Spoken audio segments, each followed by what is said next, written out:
peuple de Dieu. C'est le pasteur Jérémie, aussi connu sous le nom de pasteur Loïc. Nous voulons écouter la parole de Dieu pour la semaine, mais avant tout, nous voulons commencer par une parole de prière. Alors, en signe de révérence à notre Père Céleste, à notre Dieu, baissons nos têtes et prions ensemble. Père éternel, Dieu de gloire, Dieu amour, Dieu fidèle, Saint des saints, reçois toute la gloire, l'honneur et la majesté. Merci pour la grâce et la faveur que tu nous accordes en ce jour. Merci de prendre soin de nous. Merci de nous ramener encore une fois de plus dans ta présence, dans tes parfums, dans le Saint des Saints. Nous venons nous recommander entièrement en tes mains, corps, âme et esprit. L'air, l'atmosphère, en nous et tout autour de nous. Nous te prions de prendre le contrôle total. Et nous implorons ta miséricorde afin que tu pardonnes nos fautes. Nous prions que tu nous sanctifies et nous purifies par l'eau de purification et par ton sang que tu as fait couler à la croix de Golgotha. Que tu nous rendes agréables à tes yeux, plaisants à tes yeux, comme un parfum de bonne odeur. Et nous venons nous lever contre tout ce qui ne glorifie point ton nom, tout ce qui se lève contre la révélation de qui tu es, contre la révélation de ta parole, qui soit lié et renvoyé dans les gouffres de l'enfer une fois pour toutes au nom de Jésus-Christ. Et nous venons proclamer que Jésus-Christ est Seigneur à la gloire de Dieu le Père. Nous prions que tu nous emmènes dans les profondeurs de la révélation de tes mystères. Merci encore de le faire maintenant. Que tu sois exalté, toi, l'ancien des jours. Au nom de Jésus-Christ, nous avons ainsi prié. Amen.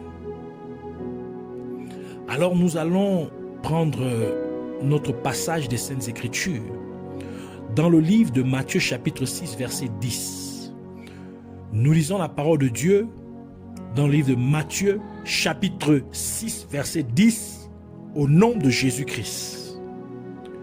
Que ton règne vienne, que ta volonté soit faite sur la terre comme au ciel. Que le Seigneur bénisse sa parole, qu'elle vienne pleine de profondeur, de révélation, de vie, de bénédiction et de grâce au nom de Jésus-Christ. Amen. Aujourd'hui, le Seigneur voudrait nous parler sur que ta volonté soit faite sur la terre comme au ciel. Le titre de l'enseignement d'aujourd'hui, c'est que ta volonté soit faite sur la terre comme au ciel. Le tout premier livre de la parole de Dieu, dans le tout premier verset de ce livre, nous dit, donc c'est-à-dire dans Genèse chapitre 1, verset 1, au commencement, Dieu créa les cieux et la terre. Et Dieu dit dans le livre d'Ésaïe que le ciel est son trône et la terre son marchepied. Ésaïe chapitre 66 verset 1 qui dit: ainsi parle l'Éternel. Le ciel est mon trône et la terre mon marchepied. La première partie du verset. Par conséquent, le ciel étant le trône de Dieu, Dieu avait besoin d'un endroit pour poser son pied. Ainsi Dieu créa la terre. Et c'est là la volonté de Dieu. Et encore, la parole de Dieu nous révèle que les pieds représentent la proclamation de l'évangile du salut. Les pieds représentent la bonne nouvelle de la parole de Dieu. Ésaïe chapitre 52, verset 7 qui dit qu'ils sont beaux sur les montagnes, les pieds de celui qui apporte de bonnes nouvelles, qui publie la paix, de celui qui apporte de bonnes nouvelles, qui publie le salut, de celui qui dit à Sion, ton Dieu règne. Romains chapitre 10, verset 15, ajoute pour dire, et comment y aura-t-il des prédicateurs s'ils ne sont pas envoyés? Selon qui est écrit, qu'ils sont beaux les pieds de ceux qui annoncent la paix, de ceux qui annoncent de bonnes nouvelles. Éphésiens chapitre 6, verset 15 vient pour conclure, pour dire, mettez pour chaussure à vos pieds le zèle que donne l'évangile de paix. Ainsi, lorsque Dieu créa la terre, lui qui est la sagesse infinie, lui qui est l'intelligence et la connaissance suprême, sa volonté était qu'il se crée un peuple à qui il donnerait sa loi. Et comme son peuple exécuterait sa loi, la divinité de Dieu serait établie parmi son peuple.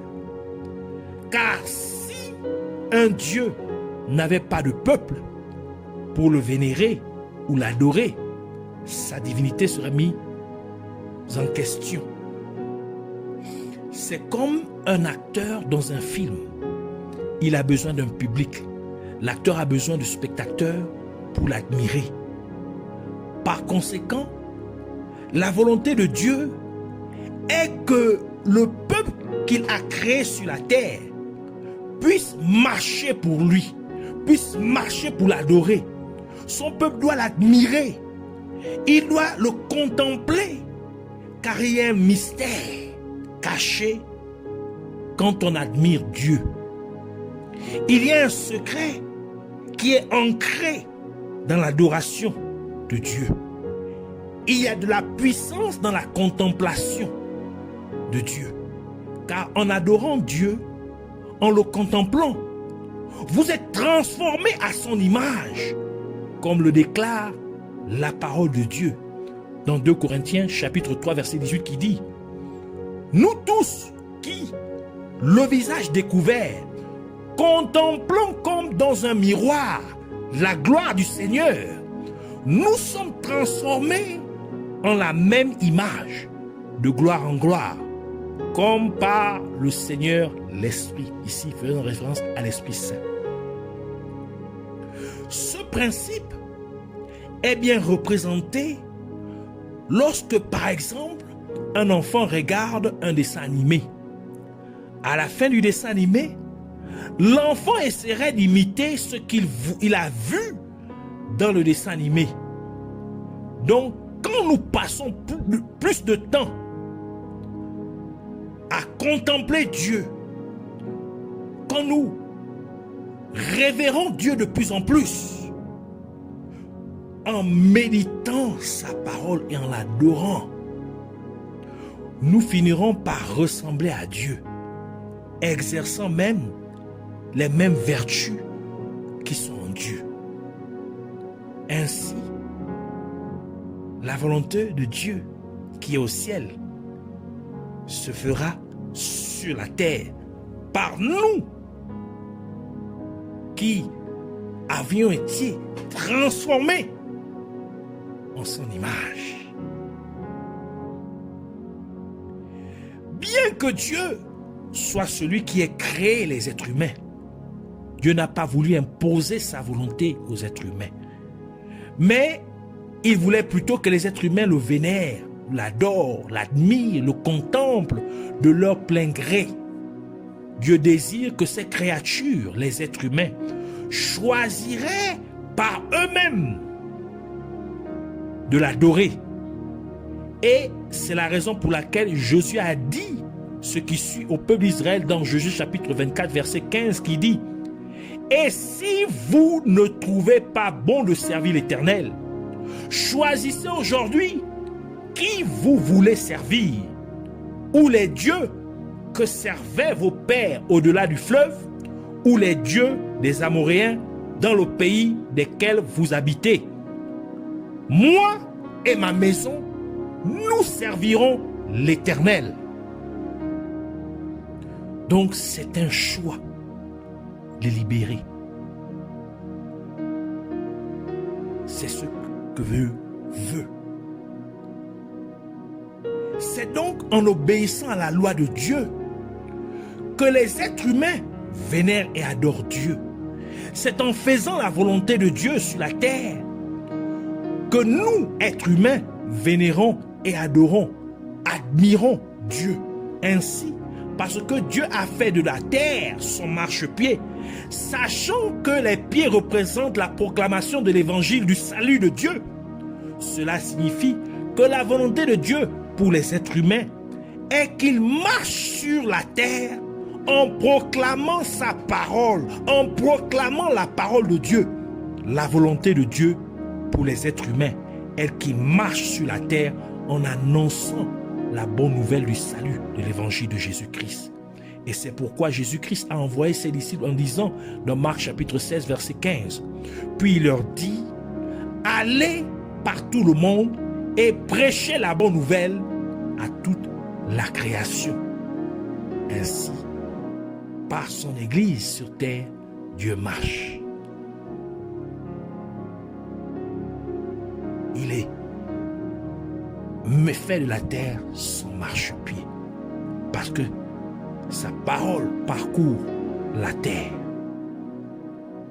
Dieu est au ciel. Et Dieu est 3 fois saint, comme le déclarent les anges.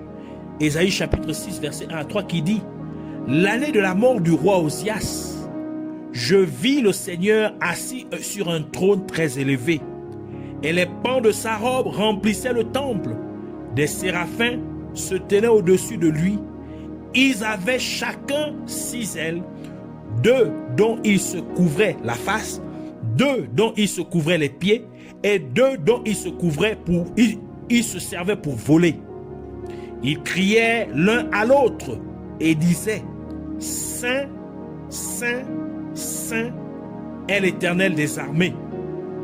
Toute la terre est pleine de sa gloire. Apocalypse chapitre 4 verset 8 vient confirmer pour dire, les 4 êtres vivants ont chacun 6 ailes et ils sont remplis d'yeux tout autour et au-dedans. Ils ne cessent de dire jour et nuit, Saint, Saint, Saint est le Seigneur Dieu, le Tout-Puissant, qui était, qui est et qui vient.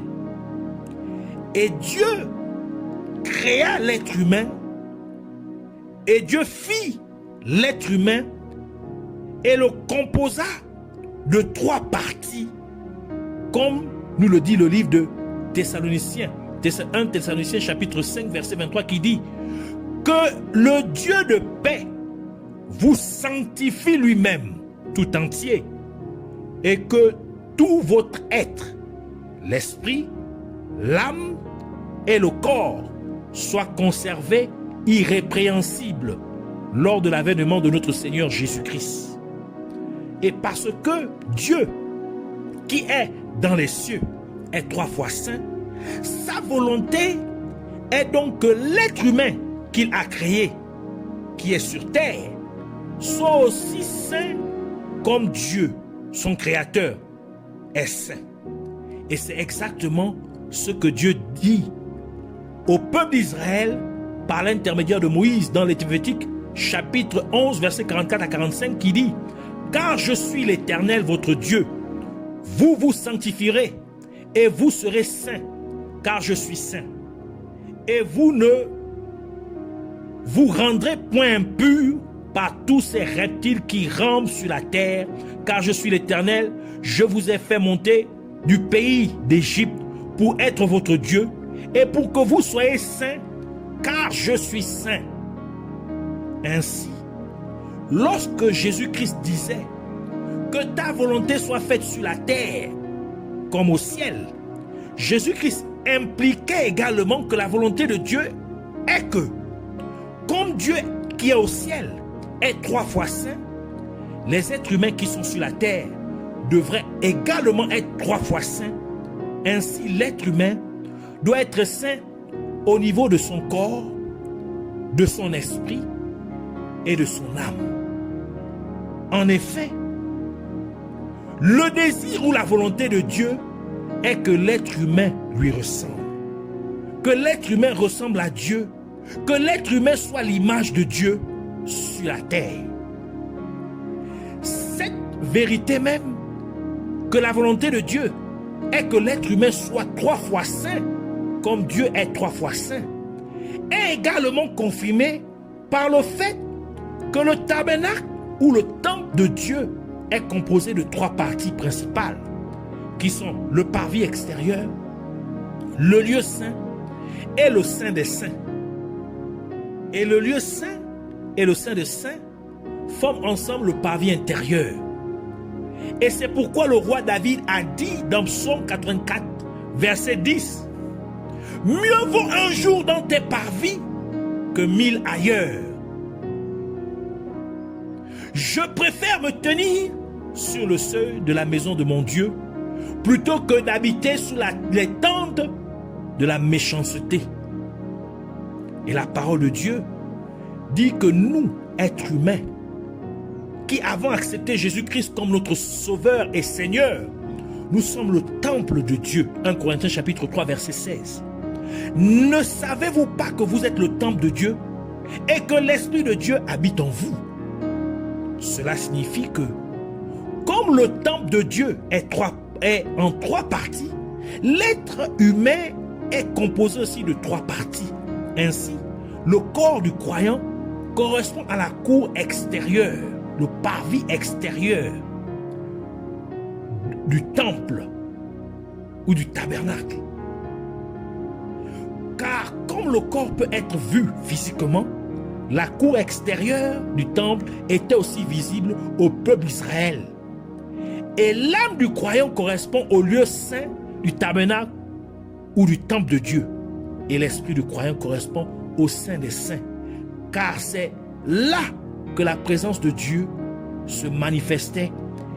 Et nous savons que c'est au niveau de notre esprit que Dieu interagit avec nous, tel qu'indiqué dans la parole de Dieu dans Jean chapitre 24 verset 24 qui dit « Dieu est esprit et il faut que ceux qui l'adorent en esprit et en vérité. » Romains chapitre 8 verset 16 ajoute pour dire « L'esprit lui-même », faisons référence ici à l'esprit de Dieu, rend témoignage à notre esprit. Donc il interagit avec notre esprit, il communique à notre esprit, il parle à notre esprit que nous sommes enfants de Dieu.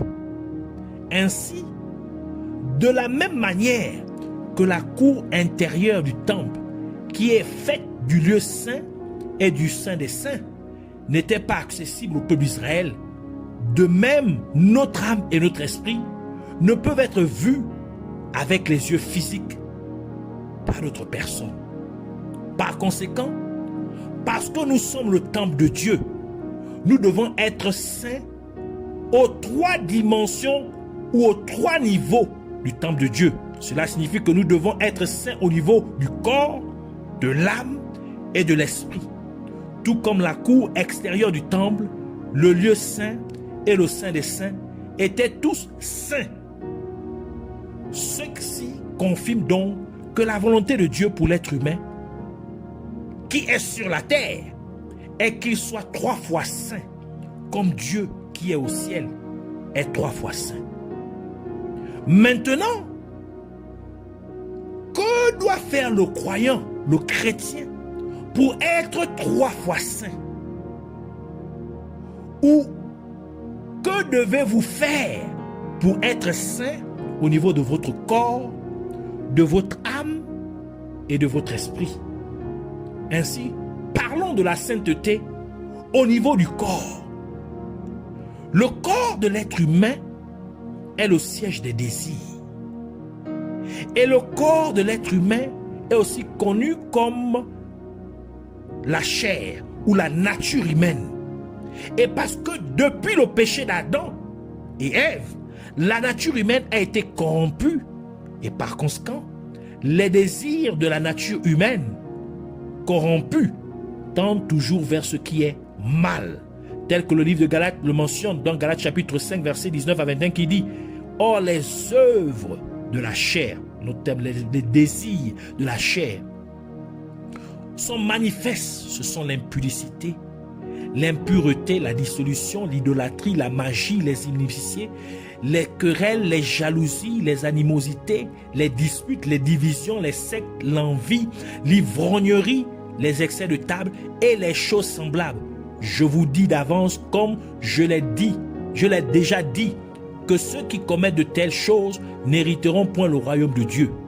Ainsi, lorsque le corps de l'être humain cesserait d'avoir des désirs, le corps serait donc saint aux yeux de Dieu.